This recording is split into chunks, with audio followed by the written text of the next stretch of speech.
देश की सबसे बड़ी महापंचायत यानी कि संसद में अब सांसद तानाशाह, दादागिरी, शकुनी, जुमलाजीवी और खरीद फरोख्त, कोयला चोर, दलाल, जयचंद, ऐसे 40 शब्द हैं हिंदी और इंग्लिश मिलाकर, जो अब सीधे तौर पर सांसद नहीं बोल पाएंगे, या यूँ कहें कि ये सब जो शब्द हैं, शब्दावली है, ये असंसदीय मानी जाएगी। इसको लेकर विरोध पक्ष हमलावर है तो सत्ता पक्ष बचाव में। हालांकि ओम बिरला यानी कि जो अध्यक्ष हैं, उन्होंने स्पष्ट तौर पर यह कहा है कि इन शब्दों पर किसी भी प्रकार का बैन नहीं लगाया गया, बल्कि इसे मात्र असंसदीय साबित किया गया है। यानी ये सब चीज़ें जो हैं वो अब संसद में असंसदीय हो जाएंगी।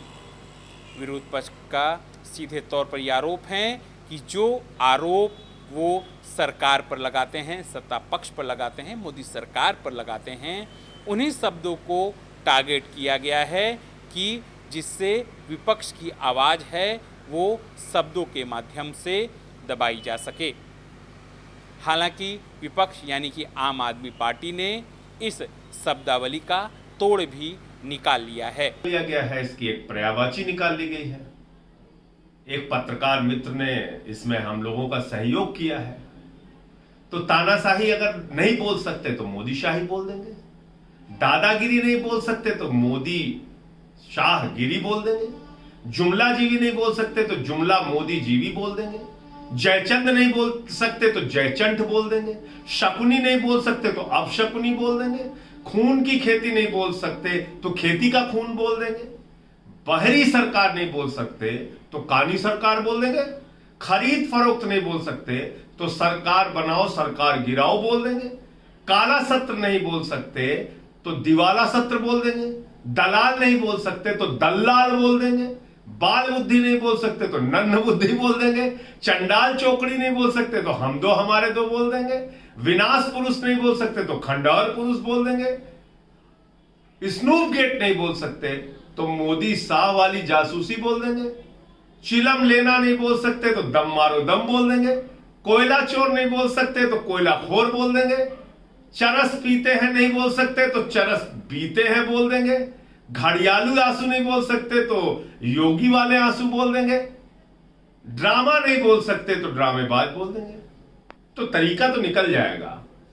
अगर आप इन चीजों पर रोक लगाना चाहते हैं और चाहते हैं कि हम लोग ये बातें नहीं बोल सकते, तो इसके बोलने के बहुत सारे तरीके हैं। उन तरीकों का हम लोग इस्तेमाल कर लेंगे। इस तरह से हमारी जुबान बंद करने की कोशिश मत कीजिए, हमारी आवाज को दबाने की कोशिश मत कीजिए। इसके बहुत तरीके निकल जाएंगे और सदन में अपनी बात कहने का हुनर हम सबको मालूम है। जय हिंद। काफ़ी समय से एक मीम बहुत पॉपुलर है, करे तो करे क्या, बोले तो बोले क्या, फॉलोड बाय वाह मोदी जी वाह। तो आज जो एक नई खबर सामने आई है अखबार के माध्यम से कि लोकसभा ने एक हैंडबुक निकाली है giving a list of unparliamentary words, और मुझे वो मीम इसलिए याद आ गया क्योंकि अब यहाँ पे बिल्कुल लागू होती है। कुछ समय पहले विंटर सेशन में मुझे सस्पेंड किया था क्योंकि हम लोग प्रोटेस्ट कर रहे थे अगेंस्ट प्राइवेटाइजिंग इंश्योरेंस कंपनीज। यहाँ पर हम लोग अगर आज मैं उठकर खड़े होकर कहना चाहती हूँ कि ये सरकार ने झूठे वादे किए थे, तो झूठ को उन्होंने अनपार्लियामेंट्री बता दिया है। अनपार्लियामेंट्री लिस्ट में ऐसे ऐसे शब्द हैं जो स्कूल के बच्चे तक इस्तेमाल करते होंगे, उनके स्कूल रोकते नहीं होंगे। किसी को लायर कहना या लाइज कहना कि you are lying, even a school teacher tells you that, पर उसको अनपार्लियामेंट्री आज पार्लियामेंट ने बता दिया है। आप कहोगे कि दिस डेटा सीम्स फज्ड को इस अनपार्लियामेंट्री बता दिया है। अगर मैं कहूँगी आप गरीबों के लिए घड़ियाली आंसू बहा रहे हैं, घड़ियाली आंसू को उन्होंने अनपार्लियामेंट्री बता दिया है। तो अगर हम देखें, हम लोग सब we are all finding it funny, पर ये फनी नहीं है, ये डेमोक्रेसी का गला घोटने का फिर से एक प्रयास किया गया है। मुझे याद है जब हम इतिहास की किताबें पढ़ते हैं, इतिहास हमारा सब्जेक्ट होता था, तो बताया जाता था कैसे ब्रिटिशर्स अपनी जिद करने के लिए हमारे जो भी स्वतंत्रता संग्राम में जुड़े हुए लोग थे जो क्रांतिकारी थे, जिनको जेलों में डाल दिया गया था, सालों तक वो जेल में रहे थे, वो जब चिट्ठी अपने परिवार को लिखते थे वो भी हेविली सेंसर जाती थी, वो काले अक्षर से, काले इंक से, स्याही से निकाल दिए जाते थे वो वर्ड जो ब्रिटिशर्स को नहीं सुहाते थे।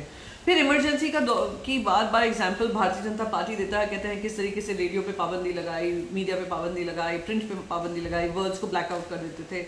वही हरकत आज सामने फिर से आ रही है इस माध्यम के थ्रू। मैं अगर कहना चाहूँ ये सरकार गूंगी और बहरी है, तो बहरी अनपार्लियामेंट्री हो, वो रिकॉर्ड से एक्सपंज हो जाएगा। तो आज विपक्ष की जो जिम्मेदारी होती है प्रजातंत्र के उसूलों को पालन करने की, और कॉन्स्टिट्यूशन कहता है कि अगर एक मजबूत सरकार है तो एक मजबूत विपक्ष होना ज़रूरी है। अब विपक्ष का दिन रात गला घोटते हैं, लोगों को सस्पेंड कर देते हैं। अब वर्ड्स को ऐसे कर रहे हैं कि जब आने वाले समय में कोई पार्लियामेंट्री रिकॉर्ड्स देखना चाहेगा, उसमें से आधे से ज़्यादा विपक्षी नेताओं के जो वर्ड्स होंगे वो एक्सपंज कर दिए जाएंगे रिकॉर्ड से। तो ये गरिमा नहीं है पार्लियामेंट की। गरिमा वो होती है कि आप सुनने की क्षमता रखें, पार्लियामेंट्री वर्ड्स यूज़ करें। हिपोक्रेसी, इनकम्पीटेंस, फाज्ड, झूठ, lies and various other words have suddenly become unparliamentary. आप दिन रात लोगों को आंदोलन जीवी कहते हैं, पर आपको कोई जुमला जीवी कह दे तो उसमें अनपार्लियामेंट्री हो गया।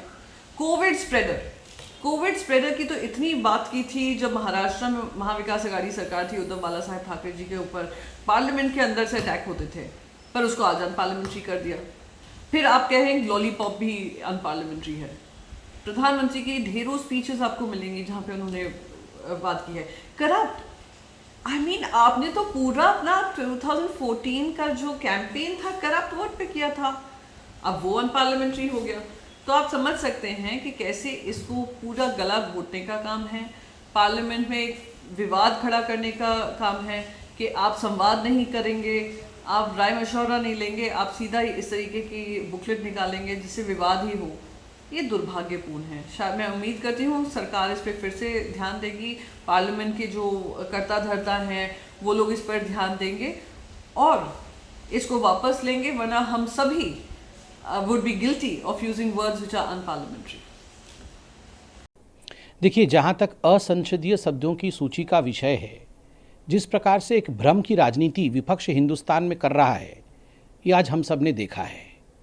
आज माननीय ओम प्रकाश बिड़ला जी ने, जो स्पीकर हैं, उन्होंने खुद एक प्रेस कॉन्फ्रेंस के माध्यम से दूध का दूध और पानी का पानी किया।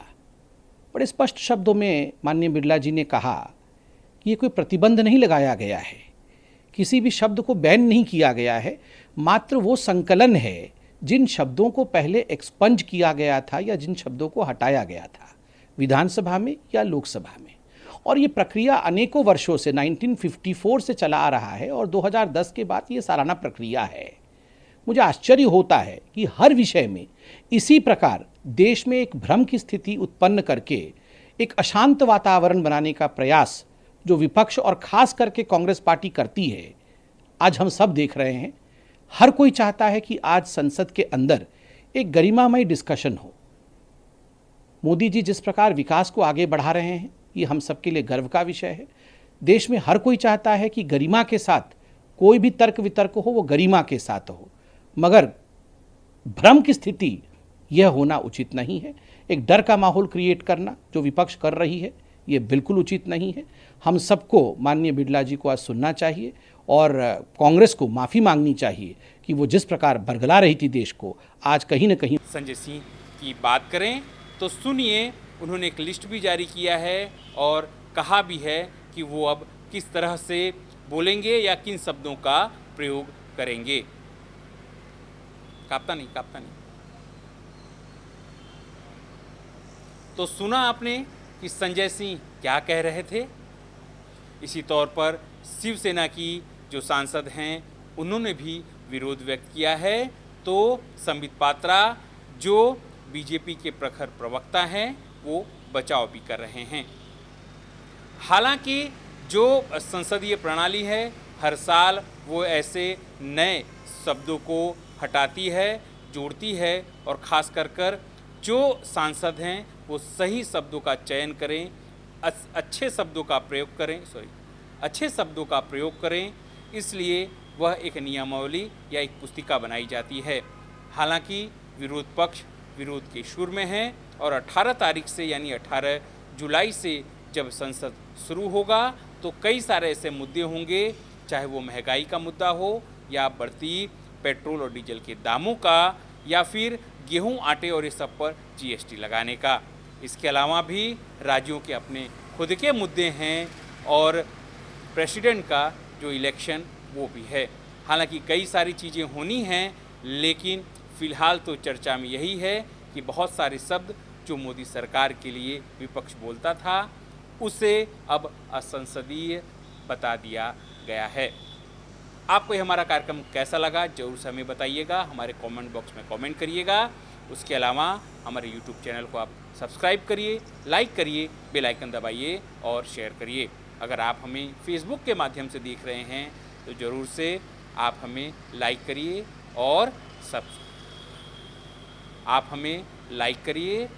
और उसे शेयर करिए। हम आपके लिए ऐसे ही से नए वीडियो बनाएंगे, लेकिन आपको और क्या वीडियो चाहिए और क्या जानकारी चाहिए वो भी हमें सुझाव अवश्य दीजिएगा। कैमरा पर्सन मुकेश परीख के साथ अनिल पटेल, पंचायत टीवी, अहमदाबाद।